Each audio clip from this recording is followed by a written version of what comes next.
Hello बच्चों, इस video में हम सीखेंगे क्वेश्चन नंबर 13 से लेकर क्वेश्चन नंबर 18 एक्सरसाइज 5.1 के। तो स्टार्ट करते हैं क्वेश्चन नंबर 13 से। Is the function defined by this is continuous. क्या ये कंटिन्यूअस फंक्शन है? ठीक है। अब किस तरीके से आपको चेक करना है, पहले भी हम देख चुके हैं पिछले वीडियो में, वही प्रोसीजर हमको फॉलो करने हैं। अब क्या कीजिए, सबसे पहले तो एक नंबर लाइन बना लीजिए, रियल नंबर लाइन। फिर यहां पर मेंशन कीजिए इस नंबर को, और इस नंबर के लेफ्ट में, यानी जब भी x 1 से छोटा है, x 1 से छोटा है तो फंक्शन की वैल्यू है x + 5। ठीक है, ये लिख दिया मैंने x + 5। और जब फंक्शन 1 से बड़ा, x 1 से बड़ा है तो फंक्शन की वैल्यू है x - 5, तो यहां पर x - 5। ओके, तो पिछले वीडियो में ये सब हम सीख चुके हैं ऑलरेडी। अब हमें क्या करना है, एक c लेना है इस प्रकार कि पहले वो c 1 से लेस हो, केस 1, दूसरा केस वो c 1 के इक्वल हो, और तीसरा केस वो c 1 से ग्रेटर देन हो। ठीक है, वही सब सेम है, अगर आता हो तो स्किप करके आगे बढ़ जाइए, वरना देख लीजिए। तो पहला केस जब c 1 से छोटा है, यानी c यहां है, तो इस c वैल्यू के लिए फंक्शन की वैल्यू x + 5 है। ठीक है, इस c के लिए फंक्शन की वैल्यू x + 5 है। तो हम अगर इस फंक्शन में c पुट करते हैं तो फंक्शन की वैल्यू कितनी बन जाएगी, c + 5। समझ गए बात को, c + 5। और limit x tends to c f(x) वो भी निकालना है।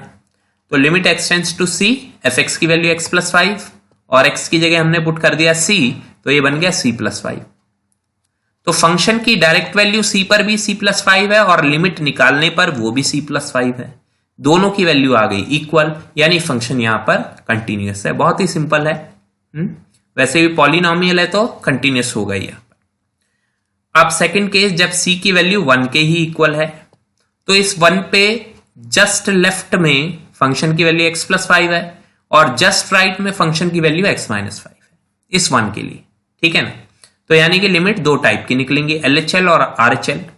तो हमने लिया केस 2, जब c की वैल्यू 1 है। पहले LHL पर ध्यान दीजिए। LHL limit x tends to 1 - function की वैल्यू जो लेफ्ट में है, और लेफ्ट वाली फंक्शन की वैल्यू है x + 5, तो वो हमने यहां पे लिख दी।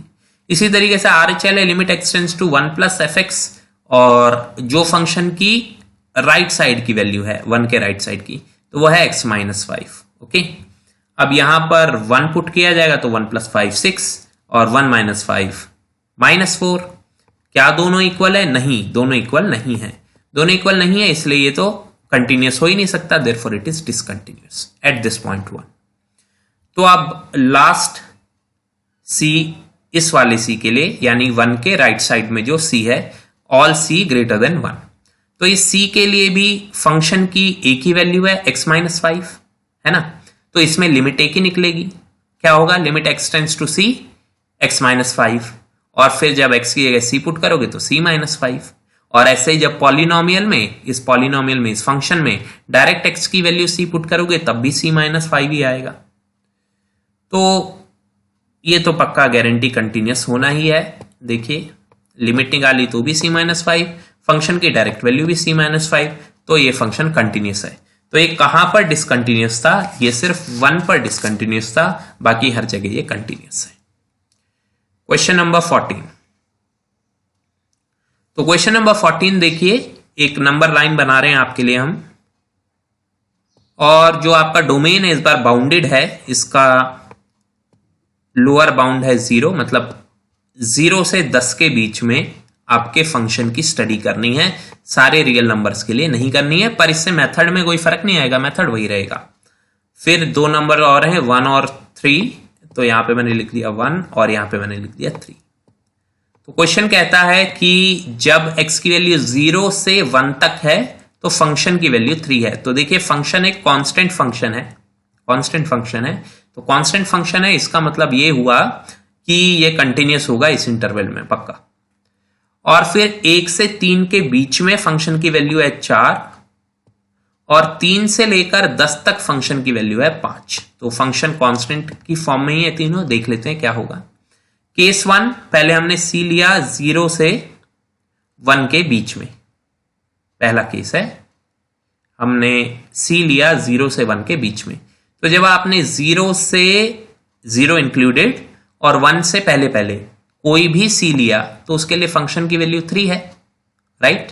तो इसकी लिमिट भी 3 ही होगी और इसकी फंक्शन की वैल्यू भी 3 है, तो ये कंटिन्यूस हो गई। ये हम पिछले वीडियो में भी देख चुके हैं। अगर कोई कांस्टेंट फंक्शन है तो उसका लिमिट आप अगर निकालने का ट्राई करते भी हैं तो वो यही वैल्यू देता है। तो लिमिट की वैल्यू 3 और फंक्शन की वैल्यू तो 3 है ही c पर, तो दोनों इक्वल हैं इसलिए कंटिन्यूस। ठीक है जी। अब हम लेते हैं इस पॉइंट 1 पर। तो इस पॉइंट 1 पर क्या हमारा फंक्शन कंटिन्यूस होगा? जवाब है नहीं। कारण 1 के जस्ट लेफ्ट में फंक्शन की वैल्यू 3 है, देख लीजिए, और 1 के जस्ट राइट में फंक्शन की वैल्यू 4 है। तो 1 का LHL निकालोगे तो 3 आएगा और 1 का RHL निकालोगे तो 4 आएगा। दोनों इक्वल ही नहीं है तो कंटिन्यूस कहां से होंगे? समझ गए? तो LHL not equal to RHL for second case, therefore the function is discontinuous। Clear हो गया? तो पॉइंट 1 पर ये डिसकंटिन्यूस है। आगे बढ़ते हैं, तीसरा केस, अगर c यहां 1 से 3 के बीच में है, ये वाला केस। ठीक है, c अगर 1 से 3 के बीच में है, तो जब c 1 से 3 के बीच में है तो फंक्शन की वैल्यू 4 है, और अगर फंक्शन की वैल्यू 4 है, ये रहा केस आपका, c 1 से 3 के बीच में, तो फंक्शन की वैल्यू 4 है और उस पर लिमिट भी लगाओगे तो वो फिर भी 4 ही रहेगा। तो लिमिट और फंक्शन की वैल्यू दोनों इक्वल होने की वजह से फंक्शन कंटिन्यूअस है जब c 1 से 3 के बीच में है। आ गई बात समझ में? तो हमने पहले इसमें देख लिया, अब 1 पे भी देख लिया, इधर भी देख लिया 1 से 3 के बीच में। अब हम देखेंगे पॉइंट 3 पर। पॉइंट 3 पर, तो पॉइंट 3 अगर c की वैल्यू लेंगे अगले केस में, तो उसके लेफ्ट हैंड लिमिट 4 है और राइट हैंड लिमिट 5 है। लेफ्ट हैंड लिमिट 4 है, राइट हैंड लिमिट 5 है, तो वो तो कंटिन्यूस हो ही नहीं सकता। दिखा देते हैं आपको ये केस भी। केस नंबर 4, जब c को 3 लिया तो उसकी लेफ्ट हैंड लिमिट देखिए, ये फंक्शन तो निकालने की जरूरत भी नहीं थी, पहले लिमिट ही निकाल लेते हैं। लेफ्ट हैंड लिमिट 4 है और राइट हैंड लिमिट 5 है, तो ऑब्वियसली जब लिमिट इक्वल नहीं है तो फंक्शन कंटिन्यूस भी नहीं हो सकता। बात समझ में आ गई? तो ये भी इस पॉइंट पे भी डिसकंटिन्यूस हो गया। अब लास्ट केस, जब c की वैल्यू 3 से 3 के बीच से और 10 तक है, 3 इंक्लूड नहीं है, तो उस दौरान फंक्शन की वैल्यू 5 है। अब यहां पे कंटिन्यूस हो जाएगा ये लास्ट केस। 3 इंक्लूडेड नहीं है, 3 से 10 तक, तो फंक्शन की वैल्यू 5 है और 5 की लिमिट भी आप निकालोगे c पे तो वो भी 5 आएगी, दोनों इक्वल हैं, यानी फंक्शन कंटिन्यूस है। तो फंक्शन कहां कहां डिसकंटिन्यूस हुआ? फंक्शन डिसकंटिन्यूस हुआ इन पॉइंट्स पर, 1 पर और 3 पर, क्योंकि 1 की LHL RHL सेम नहीं थी, 3 की LHL RHL सेम नहीं थी। बात क्लियर हो गई? तो पॉइंट ऑफ बाइफर्केशंस पर ही वो डिसकंटिन्यूस हुआ, जहां पर फंक्शन के टुकड़े हो रहे थे, बाइफर्केट हो रहा था। आगे बढ़ते हैं क्वेश्चन नंबर 15। तो इसके लिए हम देखते हैं क्या क्या है। पहले तो 1.0 दिया हुआ है, फिर दिया है 1। तो अगर x 0 से छोटा है तो फंक्शन की वैल्यू है 2x, लिख देते हैं यहां पर 2x, फंक्शन 0 से छोटे पे 2x है। जब 0 से लेकर 1 तक x की वैल्यू है तो फंक्शन है 0। जब x की वैल्यू 0 से लेकर 1 तक है तो फंक्शन की वैल्यू है 0। और जब x ग्रेटर देन 1 है तो फंक्शन की वैल्यू है 4x। जब x ग्रेटर देन 1 है तो फंक्शन की वैल्यू है 4x। यहां तक कोई प्रॉब्लम नहीं है। अब हमको इसकी कंटिन्यूटी चेक करनी है। तो सबसे पहले c इस वाले रीजन के लिए, 0 से लेस वाले रीजन के लिए, तो देखिए 0 से लेस वाले रीजन के लिए फंक्शन की वैल्यू क्या है? 2x है कि नहीं? और इसके लिए आप लिमिट निकालेंगे तो सिंपल 2x में x की जगह c पुट कर देंगे तो 2c आ जाएगा। और अगर फंक्शन की डायरेक्ट वैल्यू भी निकालते हैं तो भी x की जगह c पुट करेंगे तो वो भी 2c है। दोनों इक्वल होने की वजह से फंक्शन की वैल्यू और लिमिट इक्वल होने से फंक्शन कंटिन्यूस हो जाएगा। अब बात करते हैं उस केस की जब c बराबर है 0 के। तो जब c बराबर है 0 के तो यहां पे दो तरफा लिमिट निकालनी पड़ेगी, LHL और RHL, ठीक है ना? तो जब आप LHL निकालेंगे तो LHL के लिए 0 के लेफ्ट वाला फंक्शन लेना पड़ेगा 2x, उसमें x की जगह 0 पुट कीजिए। देखिए यहां पर तो 0 ही आ गया। और जब आप इसका RHL निकालेंगे तो इसके RHL में फंक्शन 0 ही है, तो उसके लिए तो कुछ करने की आवश्यकता नहीं है, वो तो 0 ही आ जाएगा, राइट। तो LHL भी 0, RHL भी 0। और फंक्शन की वैल्यू क्या है, एट x इजिकल टू 0, तो एट x इजिकल टू 0, यहां पे देखिए at x equal to 0, function की वैल्यू भी 0 है, तो LHL RHL और फंक्शन की वैल्यू सब कुछ 0 है, तो फिर फंक्शन कंटिन्यूअस हो गया। ठीक है, आगे बढ़ते हैं। अगला केस, केस 3, अगर c 0 से 1 के बीच में है। केस नंबर 3, अगर c 0 से 1 के बीच में है तो क्या होगा। ओके, तो 0 से 1 के बीच में फंक्शन की वैल्यू 0 थी, आपने देख ही ली, तो फंक्शन की वैल्यू तो 0 है ही एट c, और उस पर लिमिट भी लगाएंगे तो भी वो 0 ही है। ठीक है, तो क्योंकि फंक्शन की वैल्यू और लिमिट दोनों ही 0 हैं, तो ऑब्वियसली कंटिन्यूअस हो गया। आगे बढ़ते हैं। तो 3 केस हो गए। चौथा केस, अगर c 1 के बराबर हो, तो अगर c 1 के बराबर ले लिया आपने, तो 1 की लेफ्ट हैंड लिमिट तो 0 है और 1 की राइट हैंड लिमिट है 4x, उसमें x को 1 पुट करोगे तो 4, 0 4 के बराबर नहीं है, इसलिए डिसकंटिन्यूअस हो जाएगा। देख लेते हैं फिर भी एक बार, ये रहा केस 4 जब c 1 के बराबर है। ठीक है, तो आपने LHL लिया, तो LHL में 0 था और RHL में 4x था, 4 इंटू 1, x की जगह 1 पुट किया है ना, तो 4 आ गया। LHL RHL इक्वल नहीं है, तो फंक्शन डिसकंटिन्यूअस हो गया। फंक्शन की डायरेक्ट वैल्यू निकालने की आवश्यकता नहीं है इसमें, फिर भी निकाल दिया तो कोई प्रॉब्लम नहीं। आगे बढ़ते हैं। लास्ट केस, अगर c की वैल्यू है 4x, अगर c की वैल्यू है ग्रेटर देन 1, तो उस c की वैल्यू के लिए फंक्शन है 4x।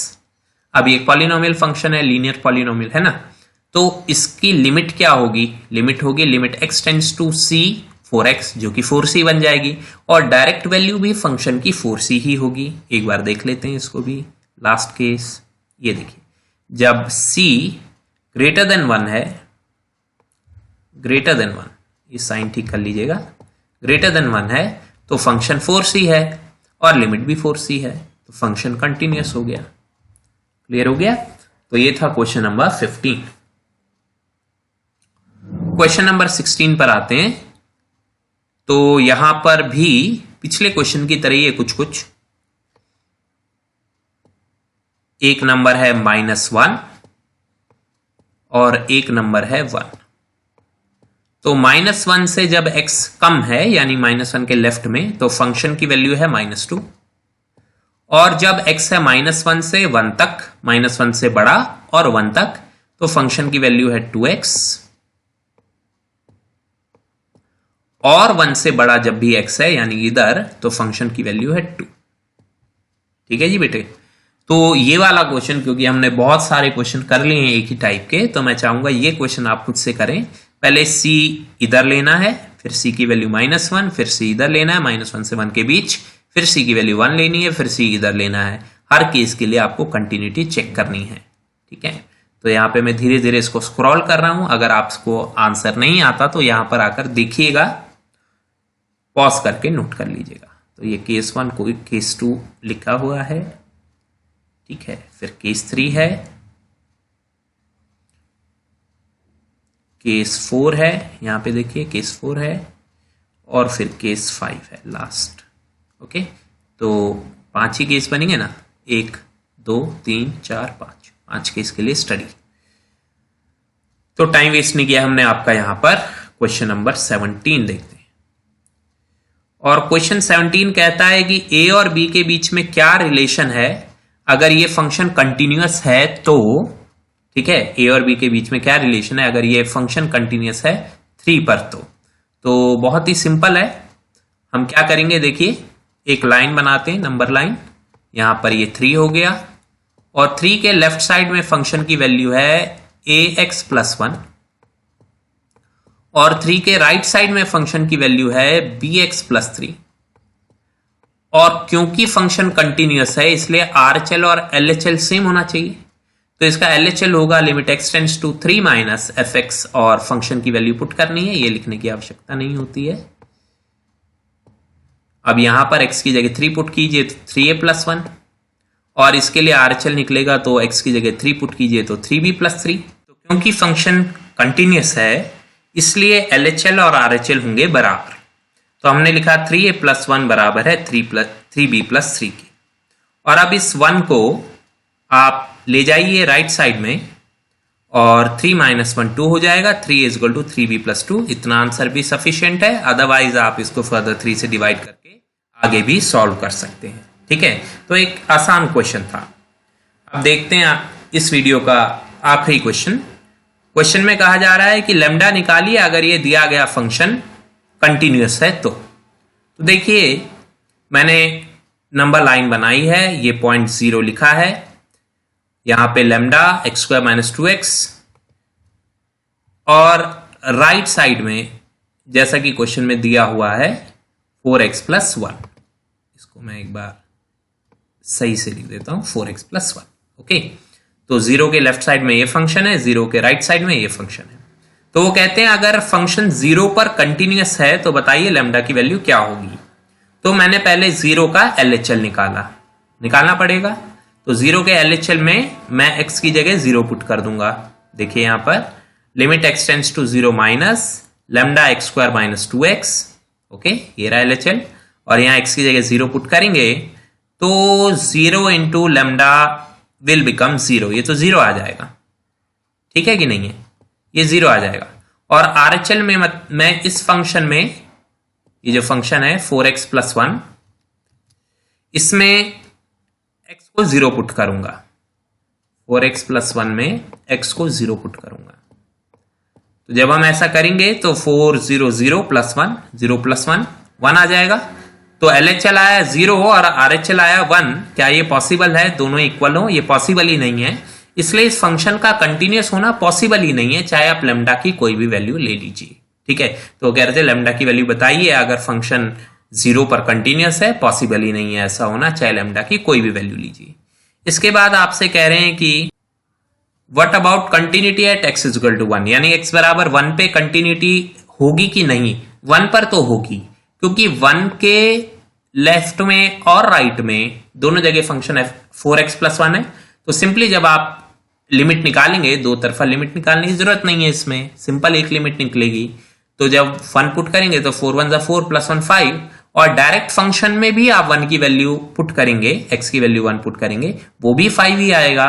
तो 1 पर तो ये कंटिन्यूअस है। ठीक है, तो यहां देखिए फंक्शन की वैल्यू, ठीक है, और ये लिमिट देखिए दोनों ही 5 आए, तो फंक्शन कंटिन्यूअस है जब x 1 हो। तो इस वीडियो में इतना ही। नेक्स्ट वीडियो में हम आगे के क्वेश्चन देखेंगे। Bye bye.